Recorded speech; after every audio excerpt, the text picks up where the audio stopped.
Workplace Champions is made possible by Workday.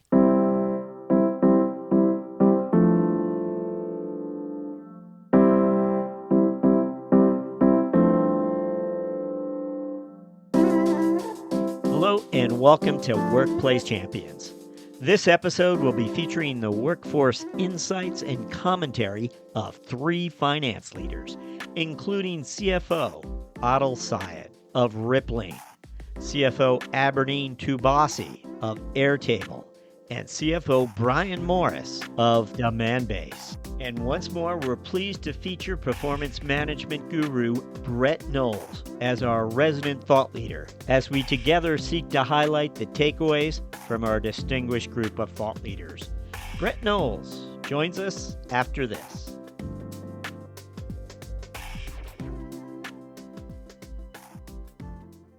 In a world that's always changing, one thing never does: your need to adapt, your need to evolve, your need to grow.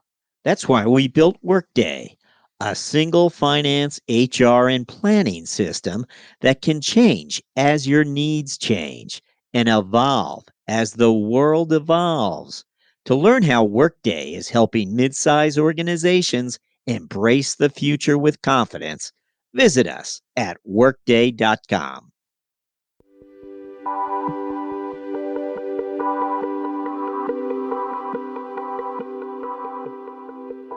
Hello, everyone. Welcome to Workplace Champions. This is Jack Sweeney, and I'm here with Brett Knowles. Brett, I have a news story for you. I thought I'd just read you the first opening graph. I didn't bother to send this ahead of time to you because you know how we love to put you on the spot and ask you about things. Oh, that's so sweet. Yeah, see, I knew you'd think so. So this is from the October 13th New York Times front page. The headline is "Reluctance to Fire Employees Could Help Stabilize Economy." Okay, and the dateline is Provo, Utah. Chad Pritchard and his colleagues are trying everything to staff their pizza shop and bistro. And as they do, they've turned to a new tactic. They avoid firing employees at all costs. Infractions that previously would have led to a quick dismissal no longer do at the Chef's Two Places, Fat Daddy's Pizzeria, and Bistro Providence. Consistent transportation issues have ceased to be a deal breaker. Workers who show up drunk these days are sent home to sober up. Okay, I'll jump one or two graphs down. It says Provo's desperation for workers is an intense version of the labor crunch that has plagued employers nationwide over the past 2 years, one that has prompted changes in hiring and layoff practices that could have big implications for the U.S. economy. Policymakers are hoping that after struggling through the worst labor shortages America has experienced in at least several decades, employers will be hesitant to lay off workers, even when the economy cools. And there it is. I hope I haven't sprung too much on you, Brett. What did you make of what the Times has on its front page this morning? Well, it certainly is an interesting hiring and firing economy that we're bumping into. What you're describing is the bar at which you have to step over before you get released is moving. I'm not sure if that's higher or lower. I guess it's probably lower. Um, but obviously, there's still going to be a line somewhere against which people can't step. It'll be interesting to see what happens in your example of when you begin bumping into regulatory issues. So, for example, if someone releases all of your customers' private data, or if a pizza driver ends up driving drunk because they were allowed to go home early to sober up, or whatever it might be. So, there's obviously the yin to the yang, but the broader context is we're having to lower our standards of who we hire, and I'm seeing this on a global basis, and it does two things. One is it lowers the bar of who we're going to hire, um, hires the bar of when you're going to let someone go, but really focuses on employee engagement. What is it we're going to go do to make sure that we keep those prized employees that are great performers? Someone mentioned, and we've heard about this before, because we're ending up paying more and more for new hires, you end up discriminating against your existing hires by paying them less than the equivalent skilled person that's just joined the organization. So it's an increasingly complex problem, of which your article describes only one of the symptoms. Yes, some good points. Thank you. Now, while I did not share with you the article beforehand, I did share with you our featured workplace champions this episode. You did hear the clips. What did you make of some of what we're about to hear? Ironically, all three of them talk to the article you just brought forward. All three of them are talking about the increasing challenges we have in maintaining our employee base. And in particular, they talk about the CFO's role in providing us more insights into that employment relationship we have and how to make more effective decisions, both in terms of hiring and retention. Interesting. It's funny. I hadn't realized that, but now that I think about it, you're right. And particularly, there's one I have in mind, Adil Syed. I do think he touches on some of what the article talks about. And Adil is today CFO of Rippling. And you'll hear he mentions the software offering more than once in this clip. So he does get to share some of what they're up to there as well. At the same time, Otto's episode won't be released until next week, so this is perhaps a nice preview of some of what we'll be talking to him about. He came up the ranks, by the way, Brett, at Snap Inc. Had a number of different strategy-oriented, but finance, FP&A really, roles there. But anyway, this is Adil Syed, CFO of Rippling.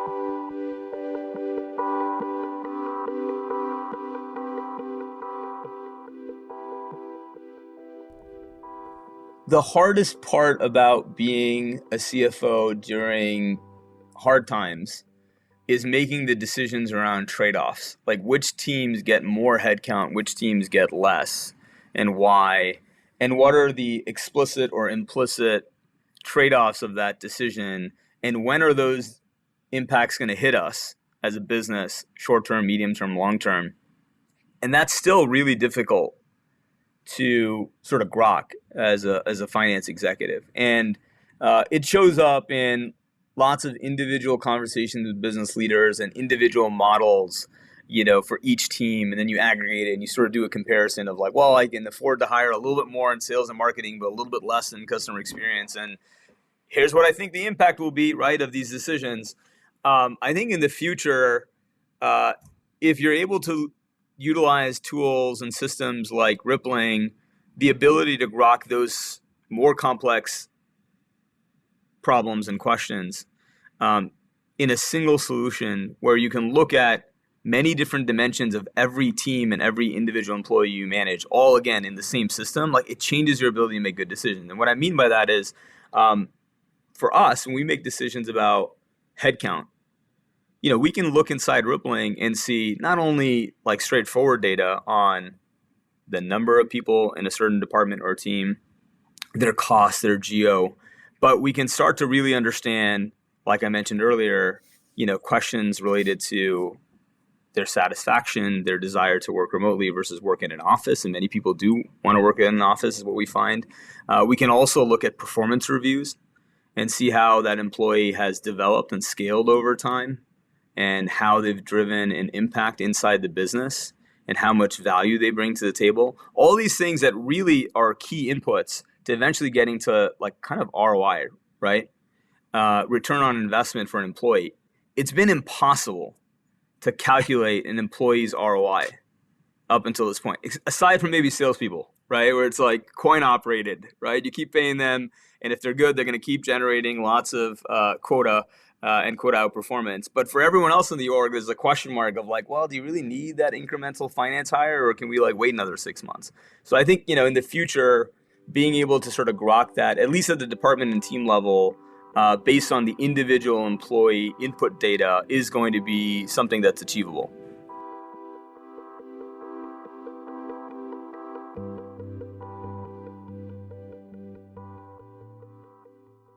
Adil Syed of Rippling, his episode will be dropping on Wednesday. It's number 843, so keep an eye out for that. And Brett, what did you make of what Adil shared? It was certainly, Adil had some interesting observations about cost management. But what I thought the gem wasn't that conversation. I mean, as CFOs, we're always conscious of that cost lever and focusing on it. What I thought was interesting is his conversation about siloed systems. So how the accounting system doesn't talk to the HR system and so forth. And he's precisely right. And what is happening is there's gaps between those that are incredibly interesting. I'll give you an example. So let's say you've got a company that is trying to enter new markets. Well, for the sales team, it's more important that they get new prospects into the pipeline than they actually make dollars revenue. The dilemma is the accounting system only sees the dollar revenue. And it's possible that the HR system also only sees that based on their commission structure. Yet the strategy, some other system is worried about the number of new customers that we've managed to bring in the fold. So because we've got three disparate systems that are siloed, not talking to each other, that becomes fairly invisible. And as a CFO, if we're asked to analyze which sales rep we should keep, we could make the mistake of taking the one that earned the more commission and brought more revenue in, even though that's contrary to the strategy.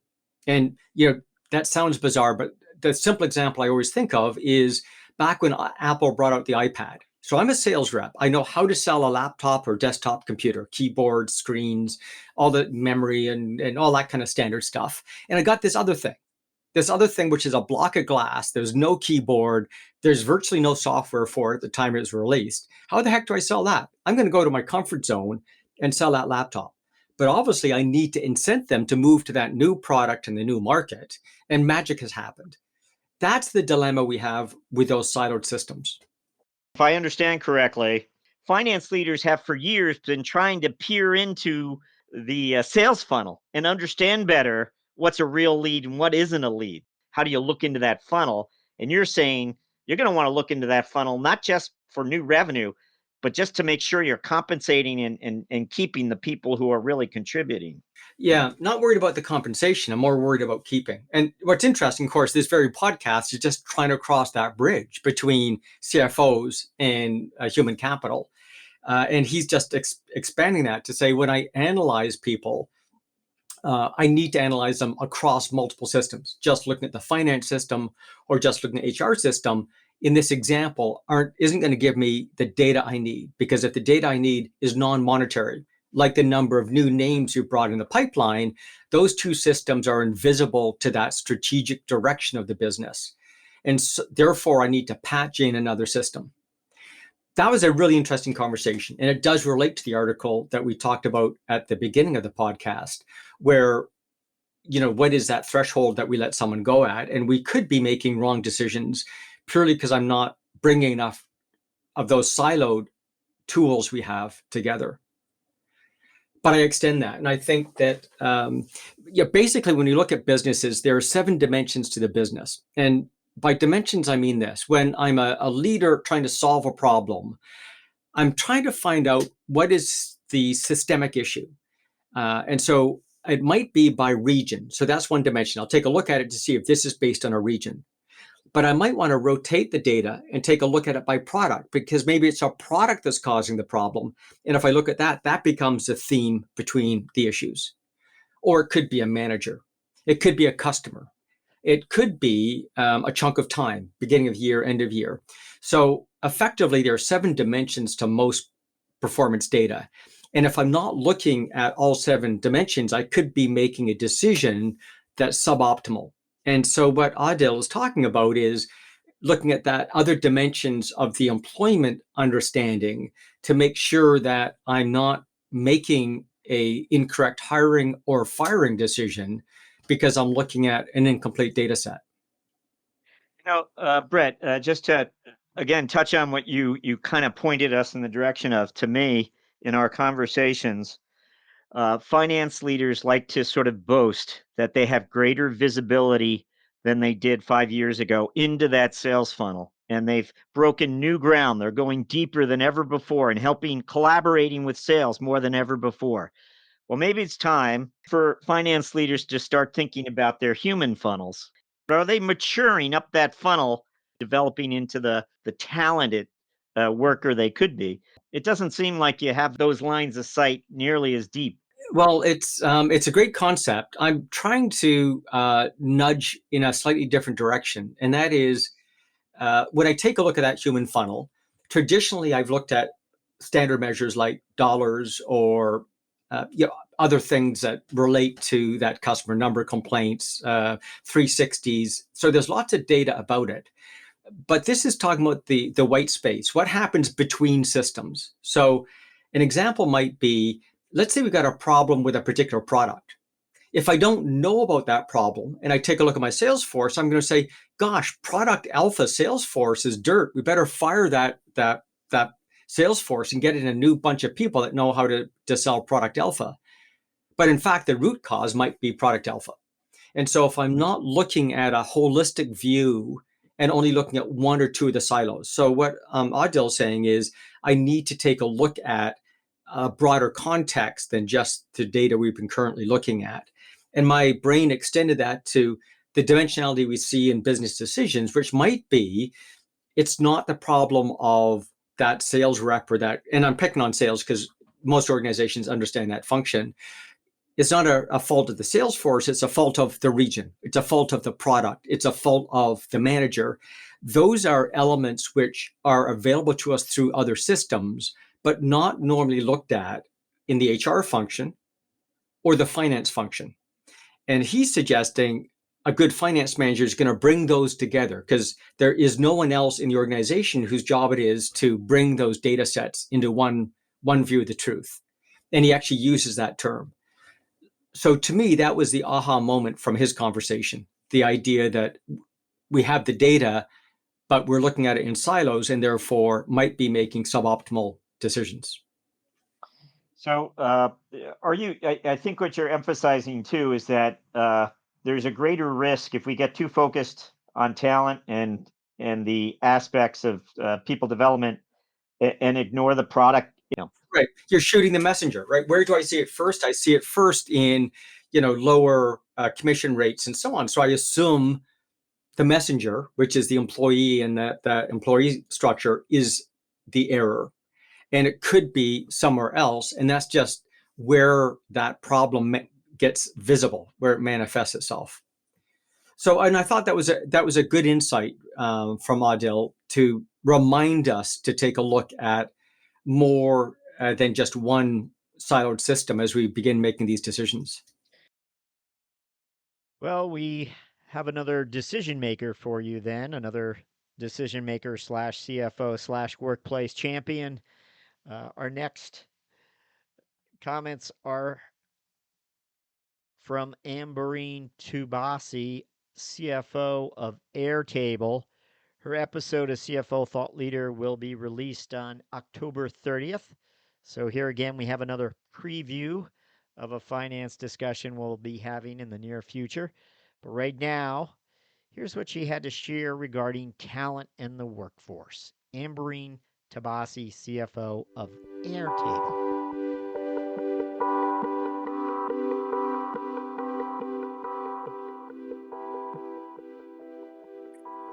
Well, as you can imagine, we're a software company, so talent is definitively our most valuable asset. Like 75% of our total costs are people costs and talent costs, and it is our biggest investment. They're the determinant of our success. So we spend a tremendous amount of time focused on talent.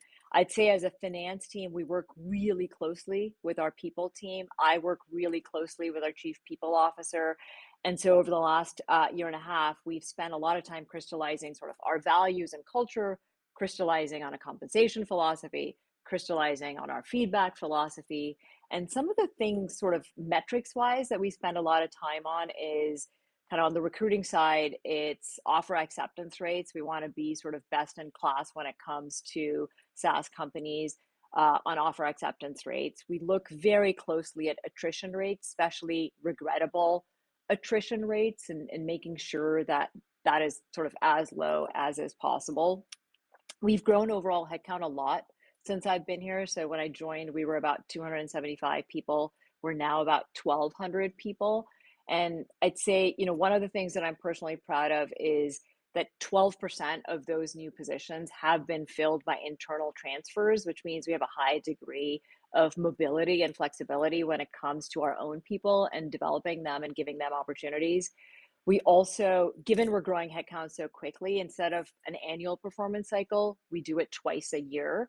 And across those two cycles, we've been promoting, something around 15% of our people. So again, there's a healthy rate of career progression. So the internal transfers shows mobility and flexibility, like the promotion rate shows progression upwards. And I think one of the reasons why it's really natural for Airtable to lean in and care about attracting people, retaining people, giving them all the opportunities we can is it is what we do for our customers. So one of the things that we hear most often from our customers is execs will talk about how Airtable makes their business process more efficient. Or, if you talk to some of our, media streaming customers, they'll talk about how like, wow, Airtable is allowing us to bring content to our platform faster, and that helps with, business value. But at the same time, we hear all the time from individuals and people, like we'll have a customer come in and present at an all hands. And some of my favorite quotes are, we had someone present from a company who literally said, Airtable makes me look like a rock star to my boss.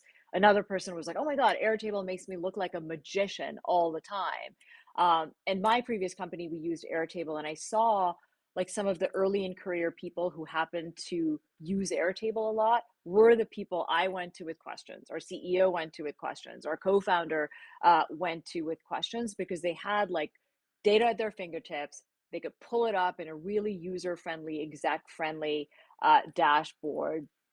And so it's a really fitting thing for Airtable, where we, for our customers, bring business value and human empowerment in one place. So as a company, it makes sense to me that we care deeply about sort of the business and the efficiency and our talent.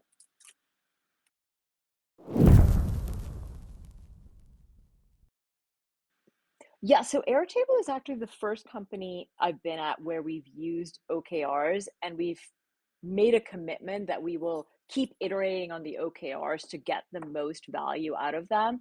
When I arrived at Airtable, a few individual groups had started using OKRs. What we've done more recently is made it more of a additive process. So as I mentioned, like starting with company OKRs and making sure they trickle down, and then making sure each of the groups OKRs ladder up. And candidly, we've also been using Airtable to do our OKRs, and that's been one more incentive. Like building OKRs as a use case within Airtable has been a good reason for us to put our best efforts forward into the framework.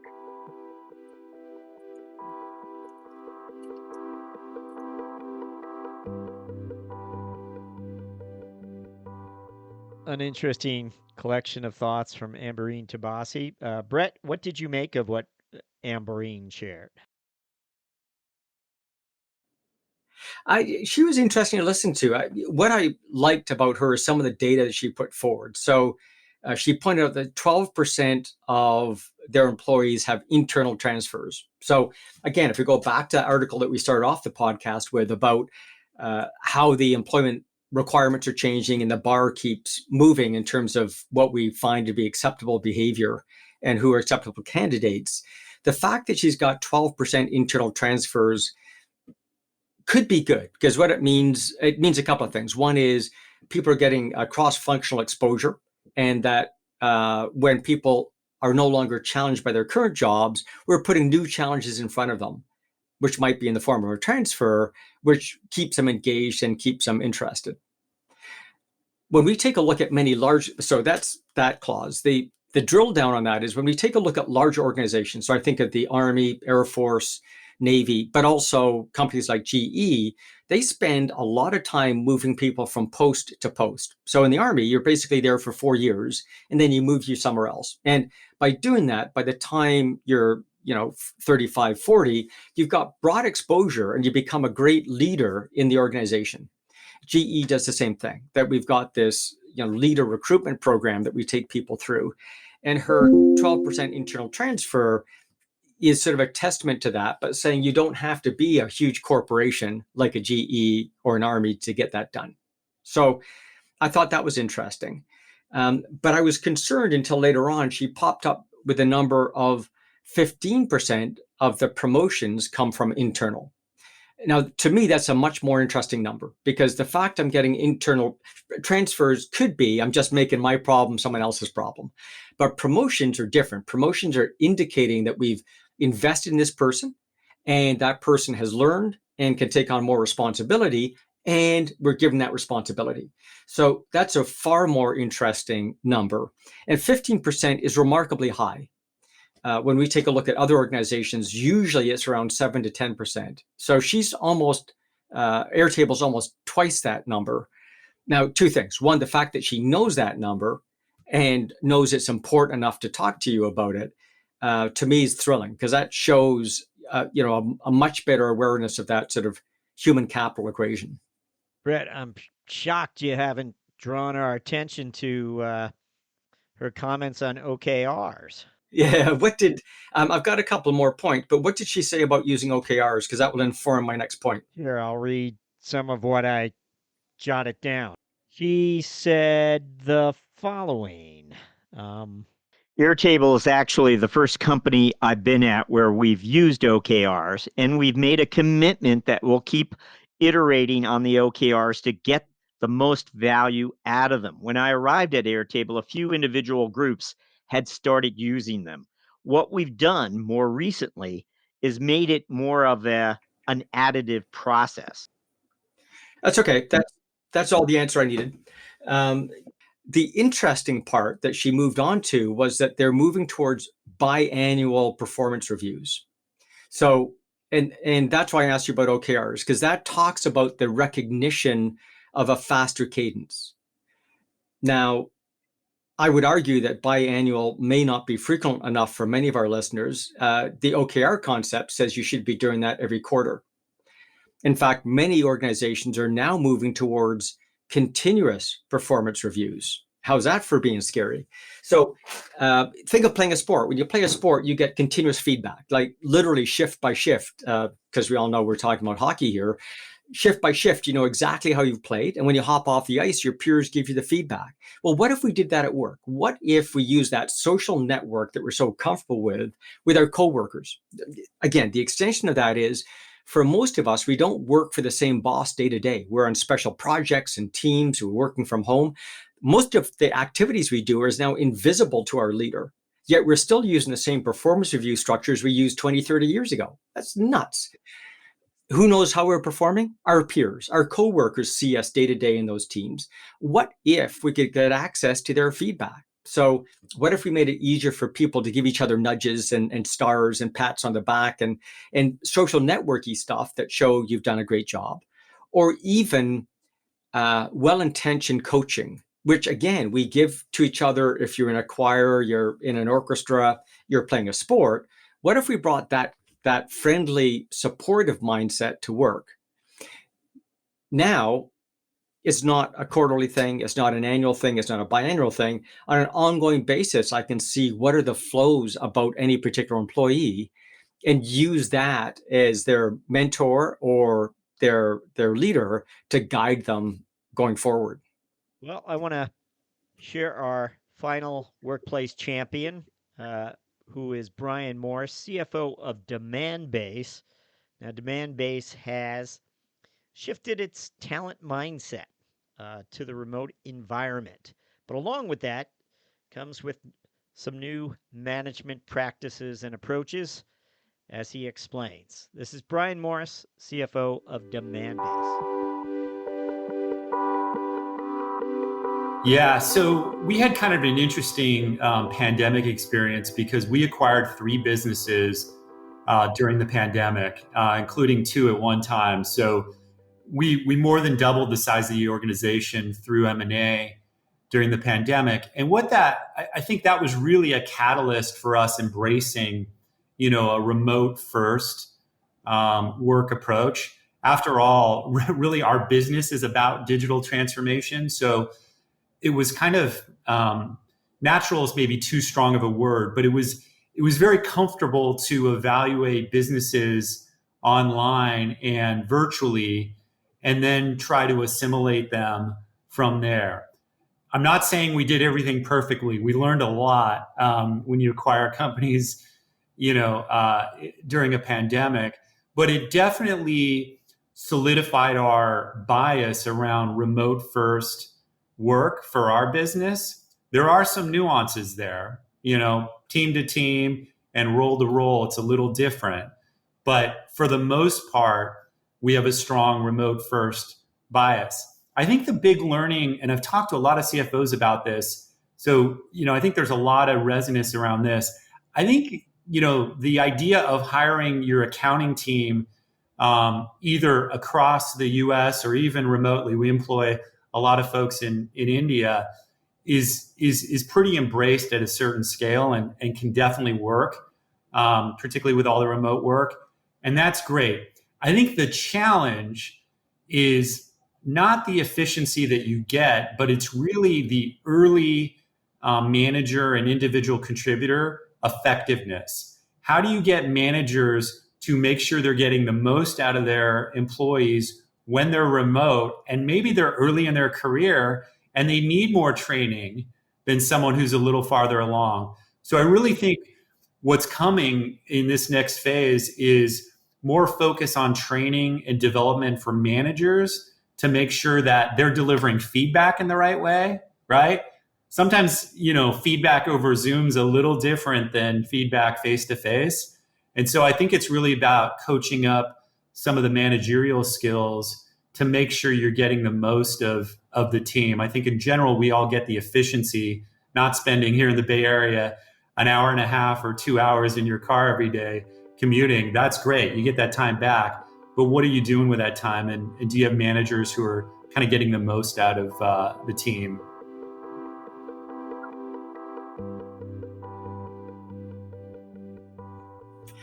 Well, I thought it was interesting. He's brought forward a dilemma that you and I have talked about before. What happens when you do an M&A activity in the middle of a pandemic?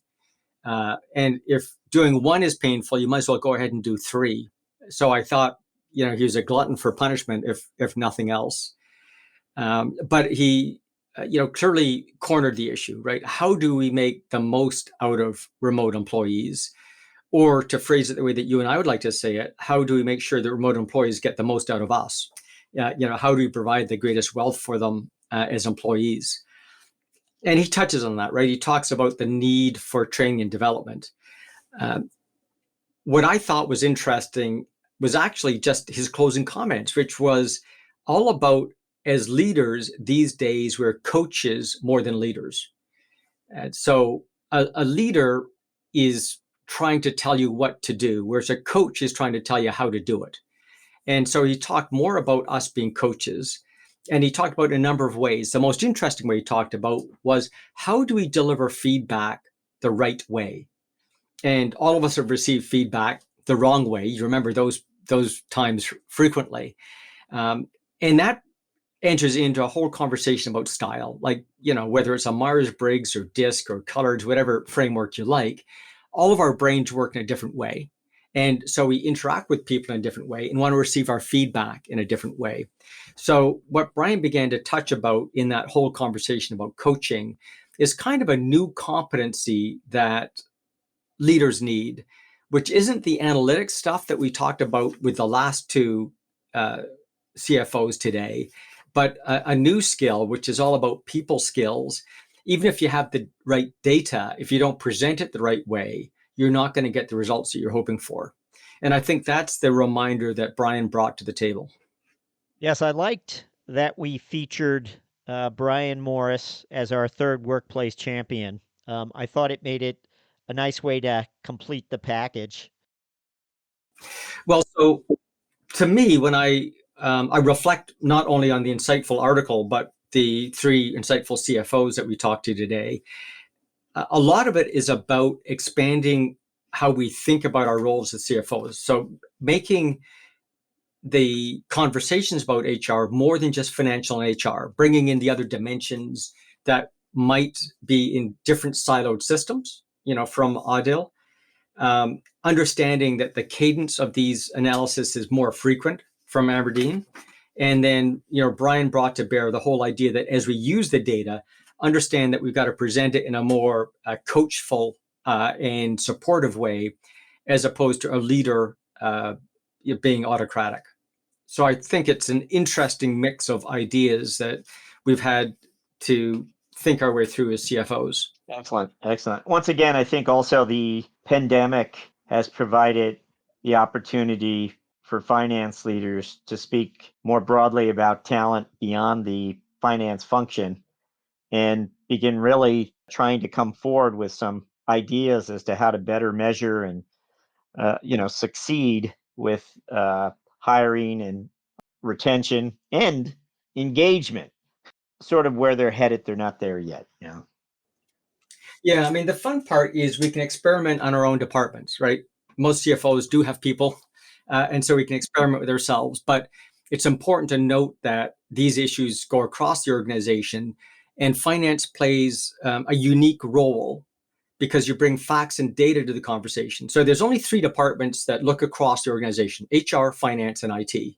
And the issues that we've been talking about here cannot be handled by HR because they don't have that broader spectrum, and of course cannot be handled by IT. And so this is the burden of guilt part of the sermon, that it's us, the CFOs, that it's incumbent on us to bring that additional data into context and present it in a way that's understandable to the rest of the organization. I know we're bumping up against a flight or your timetable. I don't know. Are you back to your old travel routine, logging the miles you once did? Well, I've just about broached 300,000 miles this year. So far, that's about 9 times around the world, I think. And yes, ironically, I'm about to get on another airplane. So it's since this pandemic's been over, it's been sort of this explosion of need, both people recognizing there's value in having a face-to-face meeting, but also we've come to realize that this work from home thing ain't going away. And so we now need to figure out how to manage in this mixed mode work from home environment. And the other thing that's happened that is systemic is people have, during COVID, they hired people from anywhere in the world because everyone was working from home anyways. Why not? Now that we're coming to the end of COVID, they're going, holy smokes, Batman, I've got 3 employees in the UK, 2 people in Germany, 3 people in Singapore, a couple of people in China. How is it we now run the business in an ongoing fashion? I'm out of this panic mode. And I think that's a catalyst to a lot of the things that we're talking about here. And I think it will continue to be an evolving new management practice for, I'm picking a number, I'm going to say at least a year, maybe 2 years, that we need to completely rethink almost every management practice that we've ever had, because the genie ain't going back in the bottle. It did. The pandemic gave companies the license to hire people where they ordinarily would not have. It was a window of opportunity. Perhaps today they'd be a little more careful or cautious. Yeah, no, I think the pandemic, in hindsight, forced us to leap forward a decade. I think we are now living in a world that we would have been in 2030, but we've been forced to accelerate into this new world, and now people are trying to figure out how to make it work. I mean, it's no different. It's a bad example, but there's nothing like a good World War to surge us ahead in technology, right? Think of the planes we had going into World War II and what we had coming out the other end. Same thing here, that coming out of this pandemic, we have a new galaxy of management tools and requirements that we didn't have, in 2019. Do we just do a typical sign off? You can tell me to take the rest of the day off. It is 4:00 here. Yeah. Well, it's not quite. You've got 10 more minutes. Then you can take the rest of the day off. Thank you, Brett Knowles. Hi, it's Jack. If you haven't yet subscribed to Workplace Champions, you'll find us on Apple Podcasts, or if you're an Android user, check us out on Spotify. If you like the show, please recommend it to a friend. Thanks for listening to Workplace Champions, a CFO Thought Leader production.